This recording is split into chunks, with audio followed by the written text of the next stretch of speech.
প্রধান উপদেষ্টার সঙ্গে রাজনৈতিক দলগুলোর বৈঠক 5 অক্টোবর।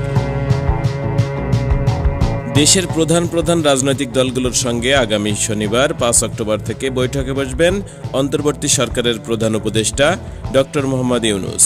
এর আগে রাজনৈতিক দলগুলোর সঙ্গে 2 দফায় আলোচনা করেন তিনি। প্রধান রাজনৈতিক দলগুলোকে আলোচনায় অংশ নেওয়ার জন্য দাওয়াত দেওয়া হবে বলে জানিয়েছেন প্রধান উপদেষ্টার প্রেস সচিব শফিকুল আলম।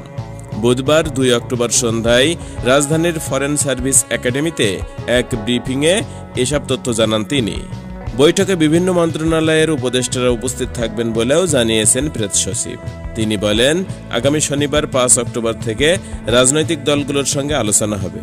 এতে 6 সংস্কার কমিশনের কাজের অগ্রগতির ব্যাপারে রাজনৈতিক দলগুলোকে অবগত করা হবে, তাদের কাছ থেকে পরামর্শ নেওয়া হবে।